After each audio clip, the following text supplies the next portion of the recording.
Oh hey, what's up guys? How's it going? So I just wanted to talk to you all today about a very important muscle in the hip, the glute medius. I'm sure you've heard of the infamous name when you have low back pain. So that one's a really small muscle right here on the side of the hip. I don't really have a good view of it, but let me tell you a little bit about this one. So it's kind of like the deltoid in a way, where it provides lateral stability for the body, and it's also part of the lateral myofascial sling with the same side TFL muscle at hip flexor and the contralateral QL. So that's what the lateral sling is. The origin of the glute medius is the lateral surface of the ilium bone. So basically where the iliac crest is all the way to the sciatic notch area there. So that's where it originates, and then the insertion of it, the three bands come together and attach to a tendon that attaches to the posterior lateral part of the superior portion of the greater trochanter. So that's this part sticking out right here on the side, the greater trochanter, if that makes any sense. And then the nerve that supplies the glute medius would be the superior gluteal nerve, and its main function, this muscle, is it's the prime mover of hip abduction, and it also assists in hip flexion, extension, and medial and lateral rotation of the hip while the hip is flexed in 90 degrees. So yeah, it's a very important muscle.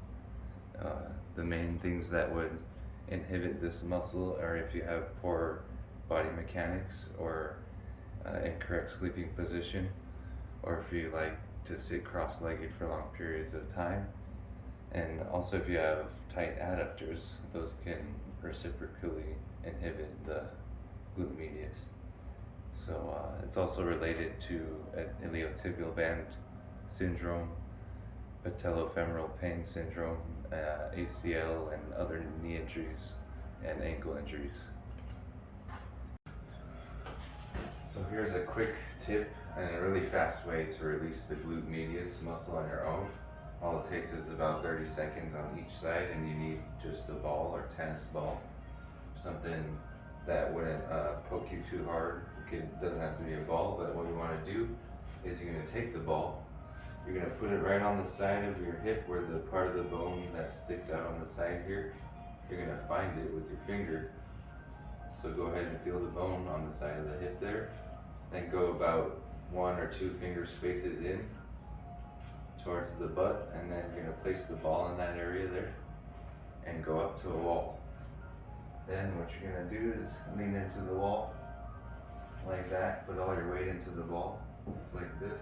You can use your arm to provide some support, and then you're going to just do some knee raises, flexing the hip like that, while maintaining pressure throughout the whole movement. And you want to aim for at least 15 to 20 reps of this on each side. And if you want to do a bonus, go ahead and add a little rotation in while the hip is flexed. So that's a great way to release the glute medius. Now that we've learned a little bit about the lateral support system and how to release the glute medius, we want to activate it to get the best results for pain relief and dysfunction. So a great exercise for that is the side plank with hip abduction. So to do that, I'll show you what it looks like at first. So you're just going to do the side plank while raising your leg up and pointing the toes in like that.